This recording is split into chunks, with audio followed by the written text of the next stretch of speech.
A mí me parece que este proceso electoral que está a punto de concluir resume y refleja la evolución que ha tenido el tema de las mujeres en la participación política en el país. Digamos, la evolución natural, la evolución cultural, que tiene que ver con el cambio profundo de la sociedad mexicana del 68 a la fecha, por poner una fecha hito icónica, que vamos a cumplir 50 años del movimiento de Tlatelolco. Entonces creo que este proceso electoral de manera muy puntual refleja en sus resultados y en su desarrollo esta presencia y esta participación de las mujeres. ¿A qué me refiero? Bueno, nada más con pensar que de los 89 millones de mexicanos que tienen credencial en mano, algo así como el 52.4, 52.5 son mujeres. Y esto es importante, esto hay que tomar nota de esto. Y la diferencia, que es el 47% más o menos, son hombres.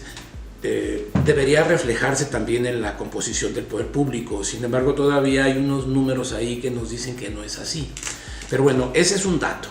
El otro es la participación, es decir, no cuántas y cuántos tienen credencial, que es un dato que acabo de dar, sino también en el tema de la participación, que es un asunto que hay que ver. Yo estoy seguro que ahora, dentro de unos meses, cuando podamos analizar las listas nominales que se trabajaron en las 157,000 casillas, y donde vamos a poder ver quién votó siendo hombre y mujer, vamos a encontrar que la participación de mujeres fue mayor. Pero no solo mayor en una relación del 53-47, como pasa en el caso del listado nominal. Yo creo que vamos a ver que hay una brecha más amplia. La participación de las mujeres es más amplia que las mujeres, que la de los hombres. Pero hay otros indicadores. Chicas y chicos en las universidades, por ejemplo, chicas y chicos en los ambientes laborales, por ejemplo, chicas y chicos como fuerza económica activa en este país. Ahora, ese es el tema de la composición en general, pues, del papel y del rol de la mujer en la vida económica de México. Tendríamos ahora que ver algunos indicadores del Instituto Nacional Electoral que me parecen importantísimos. Por ejemplo, nosotros contratamos alrededor de 45,000 hombres y mujeres para los servicios de capacitación electoral y de supervisión de estos trabajos también. Es claro que hay una participación mayoritaria de mujeres también.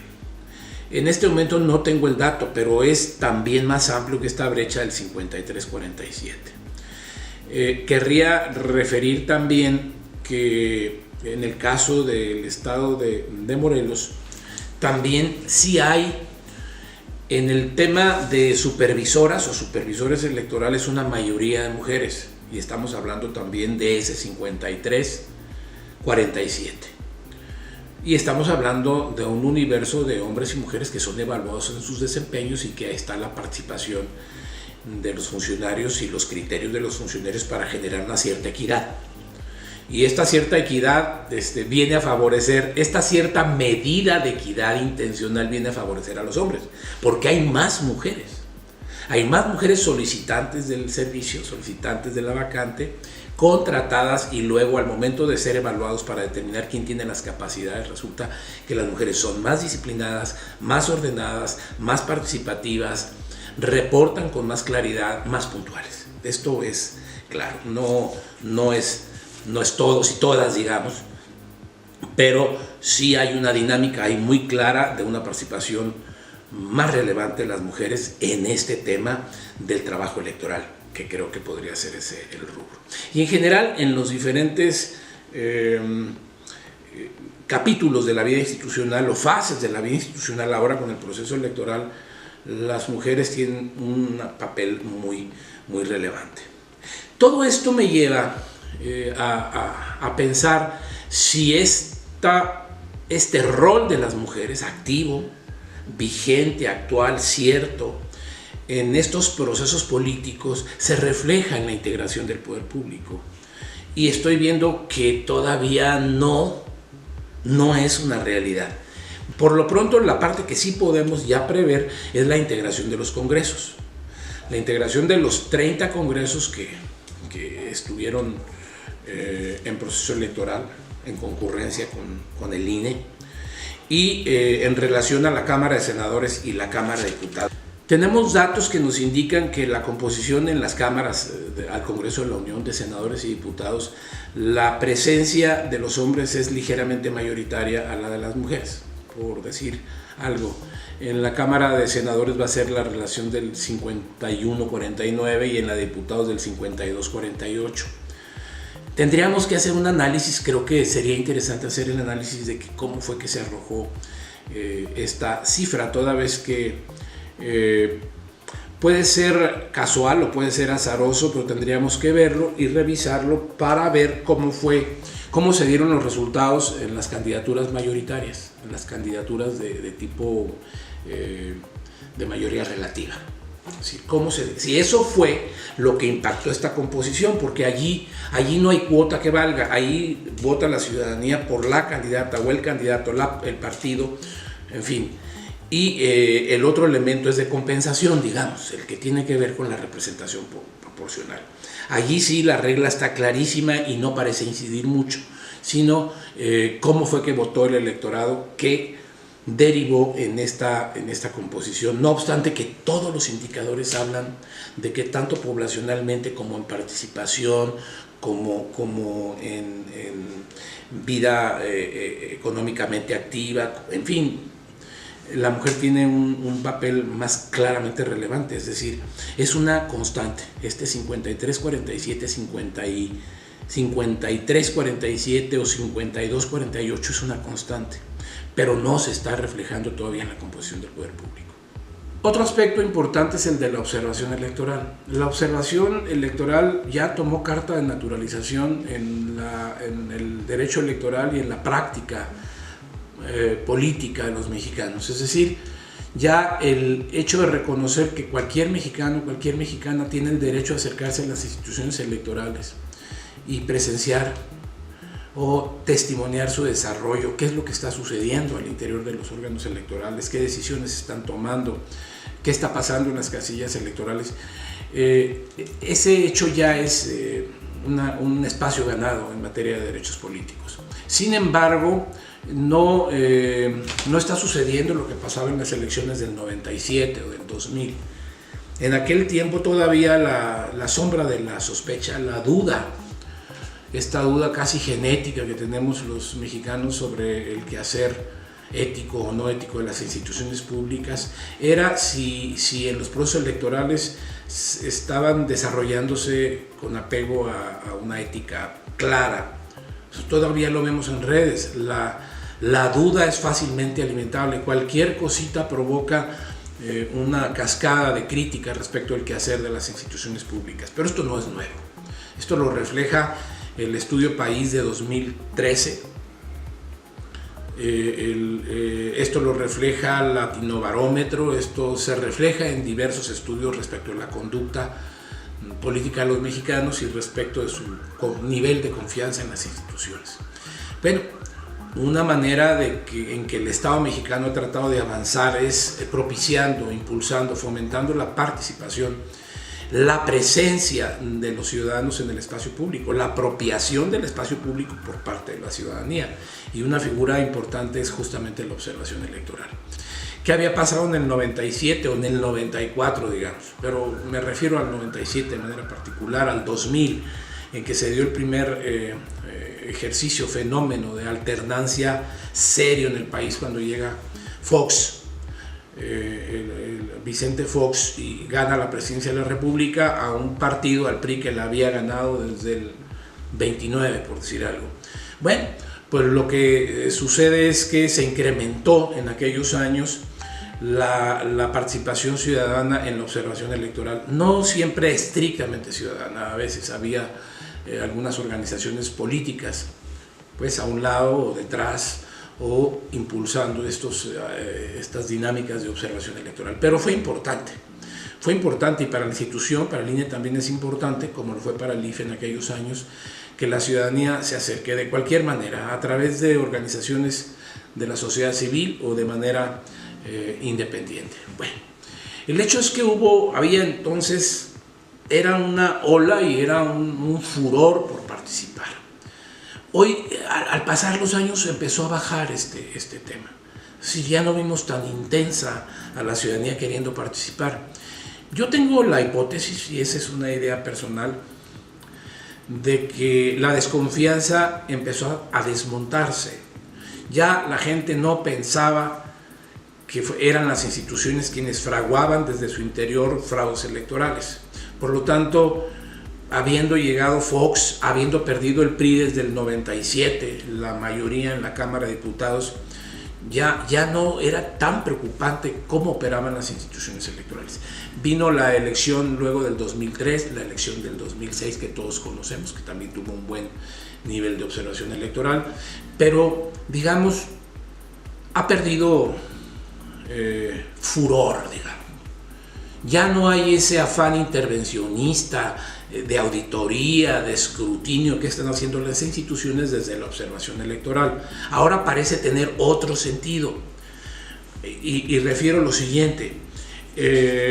Digamos que en los años anteriores, en el proceso 2011-2012, en el caso del estado de Morelos, tuvimos 250 mexicanos o mexicanas en observación electoral. 250 observadores, para decirlo en números redondos. En el 14-15, que es una elección intermedia, tuvimos 92. Y hoy subió en este proceso electoral a 285. Uno, porque hay organizaciones como la de ustedes, propiciando y fomentando este ejercicio, que me parece que hay que seguirlo haciendo. A nosotros nos conviene, a la sociedad también. Y dos, porque nosotros mismos lo hemos propiciado. Nos interesa que la gente venga a observar qué estamos haciendo. Bueno, pero yo decía que ya la observación electoral no se centra tanto en qué hacen las instituciones electorales, sino qué sucede en la materia.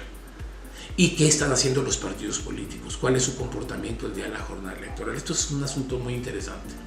Prácticamente, desde hace algunos años se está desmontando esta parte del fraude como una maquinación desde el interior de las instituciones electorales y se está pasando el tema hacia los comportamientos de los partidos políticos y los candidatos. Digamos que el tema de la preocupación sobre el resultado electoral ya no está en cómo opera la institución electoral, sino cómo operan los partidos políticos, qué procesos de compra y coacción del voto hay, qué procesos de dinero, de dónde viene, si rebasan los topes, si lo reportan oportunamente. Esa es como la gran preocupación, y también la figura de la observación electoral es útil para este tema. ¿Por qué? Porque el día de la jornada electoral hay comportamientos todavía perniciosos, digamos, que tenemos que desmontar o que tenemos que quitar, arrancar de la cultura política en México. No es correcto ni es normal que los partidos, que son el semillero o la cantera para la generación de hombres y mujeres que se van a dedicar a lo público, sean justamente el nido de comportamientos inéticos, inmorales, indebidos, inadecuados, perniciosos. Es decir, que es una contradicción que los órganos funcionales, los partidos como órganos funcionales del Estado, es decir, sin los cuales no funciona el Estado, porque es la vía natural para alcanzar el poder público, tengan hábitos de este tipo.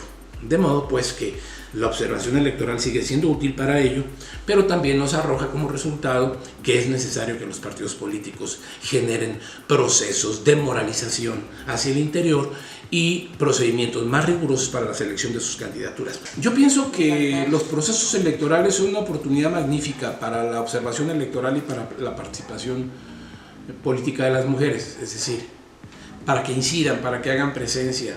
Sin embargo, me parece que poco a poco vamos a ir convirtiendo el tema de la observación electoral nada más en un componente de un proceso más largo de apropiación del espacio público por parte de la ciudadanía en general y de las mujeres en lo particular.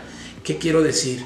La observación electoral debe ser nada más un componente de una larga cadena de observación política, pues, de acompañamiento político por parte de las mujeres.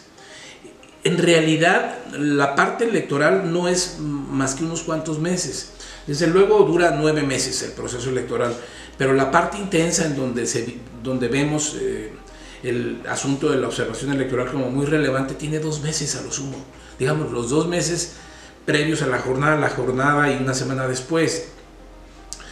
Pero está dejando de ser una preocupación, está dejando de ser un tema fundamental de preocupación social la calidad o la integridad de las elecciones.